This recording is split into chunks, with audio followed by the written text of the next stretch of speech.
आप देख रहे अम्बेडकर निवासी एक खबरें लगातार जो की आवाज अम्बेडकर परिवार टीवी को लाइक करें, सब्सक्राइब अम्बेडकर परिवार। मेरा नाम कमल सिंह बौद्ध है।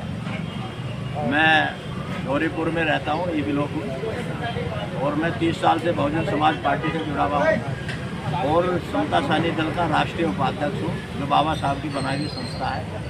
मैं खास तौर से मैं समता सैनिक दल का ही हूँ। बहुजन समाज पार्टी के लिए तो मैं एज ए फॉलोवर काम करता हूँ, क्योंकि बहुजन समाज पार्टी अपने विचारधारा की पार्टी है, इसलिए हम उसको सपोर्ट करते हैं। तो अभी हाल ही में जो है मथुरा कांड निकला, वो बहनें जिनकी शादी रोक दी गई और उनके साथ बात किया गया, जातिवादी को विरोध हुआ और उनकी शादी रुक गई। तो इसके बहुजन समाज पार्टी के अध्यक्ष विश्वास नाथपाल भी गए और उन्होंने वहाँ पे जाके उनकी कार्रवाई करवाए।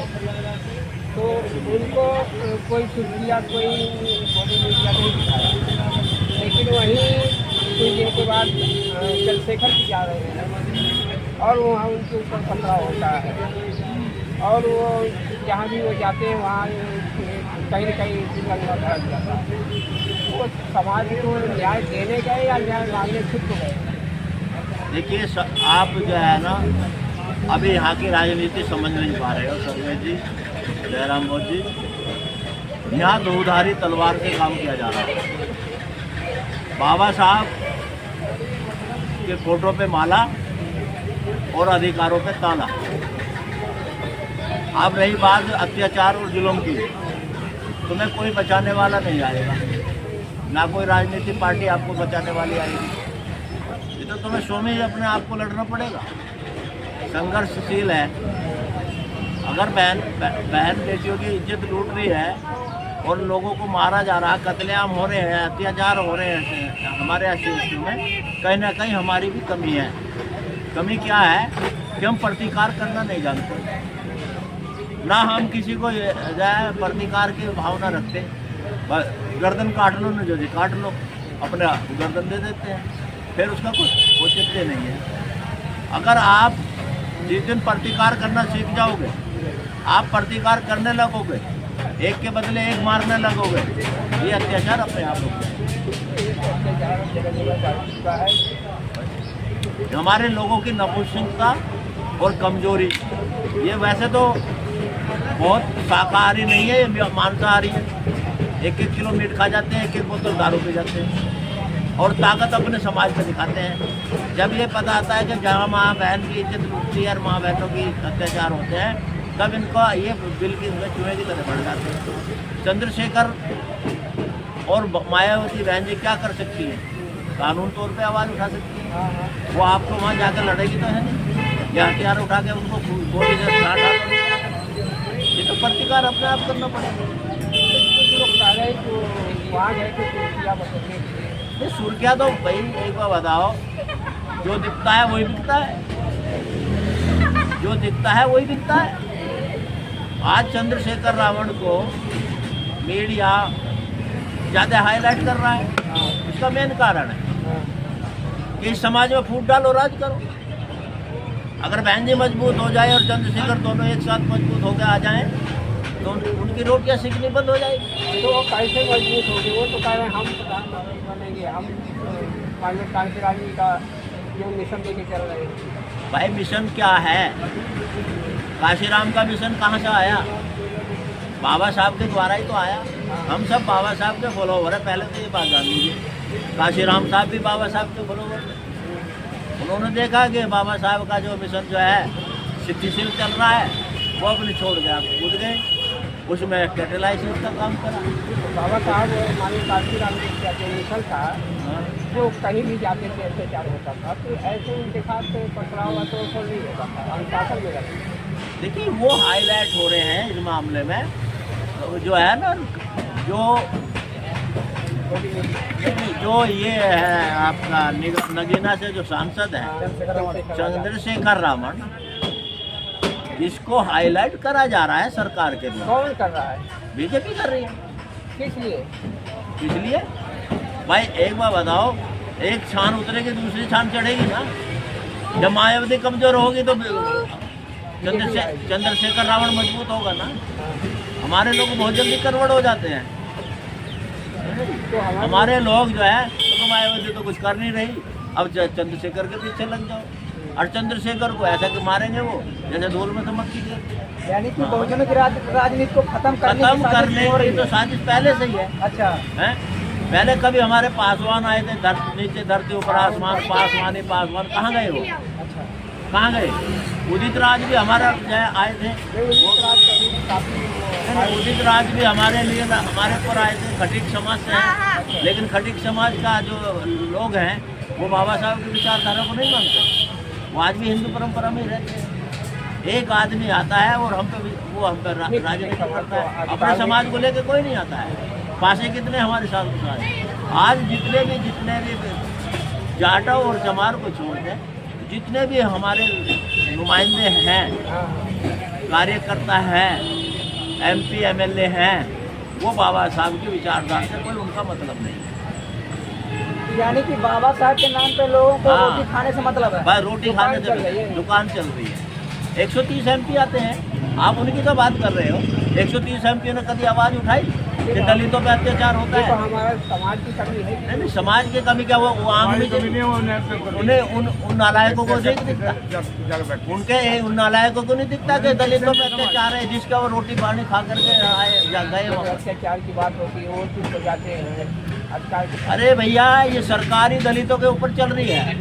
आज 178 आदमी MP हैं, 130 MP हैं। आज सरकार में से हाथ खींच ले, सरकार चल जाएगी क्या? अल्पमत में आ जाएगी। 240 की सीट, 130 MP है ना।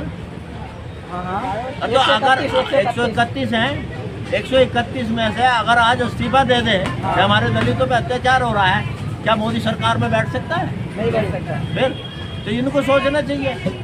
अच्छा भाई, ये क्यों सोचेंगे? इनको तो पैसे नहीं, तो जब आता है उनका भी ऐसा, हमारी तो चिंता मत करो, हम पे खोने को कुछ नहीं है, रखने को कुछ नहीं। जब कभी देश में अहंकार मचेगा, युद्ध छिड़ेगा और गिरा युद्ध होना जरूरी है होगा तो पहले उन्हीं के जो है शान छप्पर सब उन्हीं के उठाए जाएंगे। हमारे में तो कुछ है ही, हमारा तो भाई रोड में बैठे को खाने को न तोड़ने को, तो कौन जाएगा रोड पे? तो कहने का मतलब अत्याचार उन्हीं पे होंगे, हम पे ना इतने होंगे। यानी कि हमारे समाज में अपने लोग उन्हीं पे हो गए। पहले उन्हीं के जो है ना महल ढाए जाएंगे, उन्हीं के बच्चों को मारा जाएगा। हमारा क्या है? हम तो बेफिक्र हैं, हम तो मरने और मारने पे हमारा है क्या? जिस दिन आएंगे या तो मरेंगे या मारे। जो बचाने के लिए कौन आएगा? वो उनको बचाएगा। कौन बचाएगा उन्हें? जो वो हमें नहीं, हमारे परवाह नहीं करते तो हम क्यों करेंगे उनकी परवाह? काफी मीडिया उनको प्रचार कर रही है। उनके प्रचार करने दो, मीडिया का तो काम है। ये तो ये बीजेपी की एक साजिश है। मैंने कहा ना कि अधिकारों पे ताला और बाबा साहब की फोटो पे माला, ये एक राजनीति है। दिखावा। हाँ, बाबा साहब के नाम पे दिखावा करती हैं, मानता कोई नहीं है। और भाई वो मानेंगे क्यों? भाई फॉलोवर ही तो मानेंगे। बाबा साहब का अनुयायी कौन है? मैं हूँ, भाई है, और हमारे और बहुत लोग हैं, तो वही तो चलेंगे बाबा साहब के साथ। कोई ब्राह्मण तो चलेगा नहीं, कोई ठाकुर तो चलेगा नहीं, तो हमारे लोग नहीं चल रहे पूरी तरीके से। आज तुम्हें देखा जा रहा है, मंदिरों में ब्राह्मण बैठता है, मस्जिदों में मुल्ला बैठता है, ईसाइयों में ईसाई जो चर्च पादरी बैठता है? और आज हमारे बौद्धों का जो टेम्पल है गया में, वहाँ ब्राह्मणों ने कब्जा कर रखा। क्यों भाई? वहाँ बौद्धों का कब्जा क्यों नहीं? तो बहुत लोग क्यों नहीं? ये इनकी आंख में चिरी है सरकार की, इनकी आंख में चिरी है कि जब सब समानता का अधिकार है, संविधान में कोई छोटा बड़ा है क्या? सब धर्म बराबर है, सब अपने अपने अजीब है। लेकिन हमारे धर्म में वो धर्म में ब्राह्मण क्यों टांग डाला? भाई तो ये हमारा समाज क्यों जाता है? हमारा समाज है कहाँ? हमारा समाज आधा हिंदू में कन्वर्ट है, जब ये लोग आधा ईसाइयों में कन्वर्ट है। हमारे तो थोड़े बहुत ही लोग जो बाबा साहब का अनुयायी हैं, बहुत नहीं बनेंगे, दूसरा कोई कब्जा करेगा ही करेगा। अब जितना हम संघर्ष कर रहे साथ थोड़ा है। 8-8 घंटे बेचारे 24-24 घंटे हमारे बनते वहाँ बैठे हैं, हमारे लोग वहाँ पर बैठे हैं और वो संघर्ष कर रहे हैं। रात को घंटे 20 लोगों को उठा के उठा के ले गए, फिर छोड़ दिया गया, फिर जाके बैठ गए। ये तो संघर्ष चलता रहेगा। तो ये जो जब सरकार तक क्या कर रही है? जब तक आप कुर्बानी देना नहीं सीखोगे, जो समाज कुर्बानी नहीं देता वो समाज हमेशा गुलाम रहता है। तो जो महाबोधि जो बुद्ध विहार है बोध गया के अंदर, हाँ? तो ये तो वहाँ पर भगवान बुद्ध को ज्ञान प्राप्त हुआ था। हाँ? और सम्राट अशोक ने जा करके वहाँ पर बुद्ध विहार का निर्माण करवाया था। हाँ? तो वहाँ पर ये ब्राह्मणों का कब्जा कैसे हो गया? 5 पांडवों को क्या वहाँ काम? देखिए,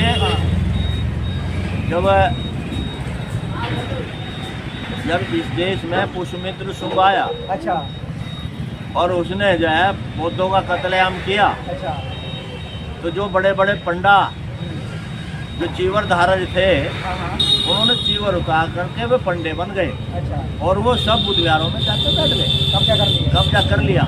यानी कि ये ऐसा ही, हाँ, ऐसे ही बोध गया के टेम्पल पे भी कब्जा हुआ अच्छा और उस दिन से आज तक उनका ही कब्जा है। अच्छा कई बार आवाज़ उठाई हमने, जब मुख्यमंत्री ये थे, क्या नाम थे वो, चालू है क्या? हाँ, लालू प्रसाद यादव जी, तभी हमने आवाज़ उठाई, लेकिन उतना हमें कामयाबी नहीं मिली। वो कामयाबी तो मिली लेकिन उतनी नहीं मिली। आधे पंडे उस दिन ख़त्म कर दिए थे वहाँ से और आधे बैठे रहे थे। अच्छा हाँ, इतनी कामयाबी नहीं मिली। लेकिन ये तो सरकार को चाहिए कि तुम ईसाइयों के चर्च में कोई हिंदू जाके बैठेगा क्या? नहीं बैठेगा। मुसलमानों की मस्जिद में जाके बैठेगा क्या? नहीं बैठेगा। तो फिर हमारे ही बौद्ध धर्म के टेम्पल में ही क्यों पंडित बैठा रखे? वहाँ पर तो एक चीज़ और देखने को मिला है, पत्रकार ने वहाँ पर गया इंटरव्यू लेने, तो एक भंते जी थे वो भी गए साथ में।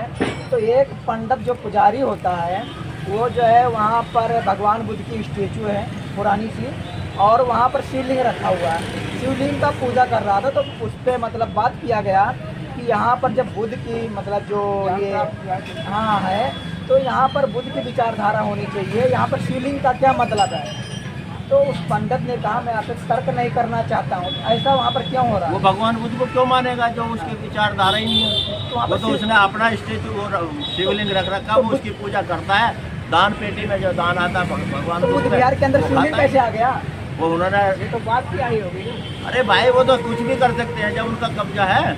नहीं तो तो जैसे शिवलिंग क्या छोड़, वहाँ बछड़ा भी बांध सकते हैं। जैसे राम मंदिर में, जैसे राम मंदिर ले लिया जाए, राम मंदिर एक है, हाँ? राम मंदिर में क्या आप बुद्ध की मूर्ति रख सकते हैं? नहीं, अब तो इन्होंने लगा दिया, हाँ? 9वां अवतार बता दिया। 9वां अवतार बताया ना, 9वां अवतार नहीं, पहली बात तो- देखो मेरी बात सुनिए, वैदिक संस्कृति, सनातन संस्कृति, चाहे हिंदू धर्म कह लीजिए, ये भगवान बुद्ध से बहुत परे है। भगवान बुद्ध की विचारधारा से मेल नहीं खाती। जैसे देखो सुन लो आप, हिंदू संस्कृति वैदिक संस्कृति है, हाँ। वेद पुराणों पे आधारित है, हाँ और भगवान बुद्ध की संस्कृति वो श्रमण संस्कृति है। हाँ जो श्रमण संस्कृति और वैदिक संस्कृति में हमेशा युद्ध रहा है। चाहे गुरु नानक जी को ले लीजिए, हाँ। चाहे चोखा मेला को ले लीजिए, हाँ। आप जितने भी हमारे पुरुष हैं, महापुरुष हैं, उनको और भगवान बुद्ध तक लेके, बाबा साहब डॉक्टर अम्बेडकर तक लेके, ये हमेशा श्रमण संस्कृति में और वैदिक संस्कृति में युद्ध रहा है। अच्छा। और वो कभी हमारी श्रमण संस्कृति ऊपर आ जाती है, आज वैदिक संस्कृति ऊपर आ रही है। क्यों? कि हम लोगों की नासमझी के कारण हम लोग अभी समझ नहीं पा रहे।